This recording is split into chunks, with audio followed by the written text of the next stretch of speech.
अब खबर इजरायल की। इजरायल और हमास के बीच संघर्ष विराम को भी 2 महीने भी नहीं हुए। अब एक बार फिर से वहां युद्ध जैसे हालात बनने लगे। बीती रात इजरायल ने हमास के कब्जे वाला गाजा शहर वहां मिसाइलों की बारिश की। इजरायल का गाजा शहर अगर बात करें तो 4 दिनों में ये दूसरा हमला। दरअसल इजरायल की सेना का दावा है कि फिलिस्तीनी इलाके से कुछ लोगों ने बमबारी की, जिसके जवाब में इजरायल ने ये कार्रवाई की।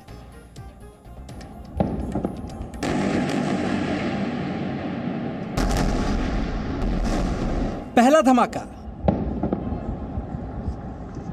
दूसरा धमाका। इजराइल हमास के बीच युद्ध पार्ट 2।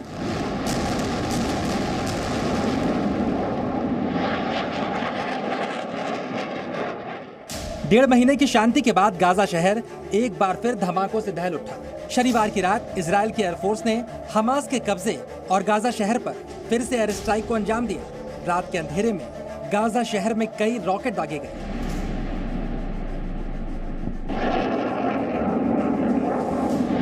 इजराइल की सेना का दावा है कि उसने वेस्ट बैंक इलाके में फिलिस्तीन कॉलोनी से इजराइल के सैनिकों पर बमबारी की, जिसके जवाब में इजराइल ने गाजा में हमास के ठिकानों को निशाना बनाया।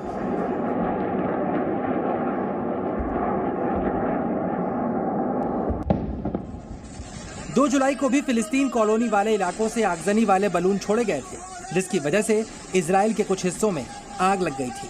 तब भी इजराइल ने इसे खुद पर हमला मानते हुए एयर स्ट्राइक की थी। मई महीने में ही इजराइल और हमास के बीच भीषण युद्ध छिड़ा था। हमास की ओर से इजराइल पर 4000 से ज्यादा रॉकेट दागे गए, जिसके जवाब में इजराइल ने भी गाजा शहर पर कई दिनों तक आसमान से बम बरसाए। तब इजराइल ने गाजा शहर में एक मल्टी स्टोरी बिल्डिंग को भी ध्वस्त कर दिया था। इजराइल ने जिस बिल्डिंग को निशाना बनाया था उसमें कई न्यूज चैनल्स के दफ्तर थे।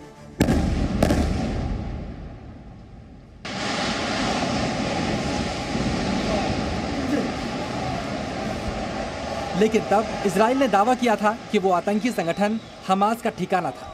मई में इजराइल और हमास के बीच 11 दिनों तक युद्ध चला था और अंतर्राष्ट्रीय दबाव के बाद दोनों के बीच संघर्ष विराम हुआ था।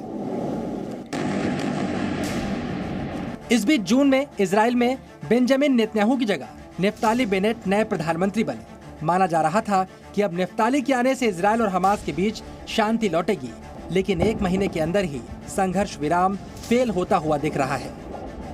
Bureau report, ji media. Presenting V News app available on Google Play and App Store. Download it now.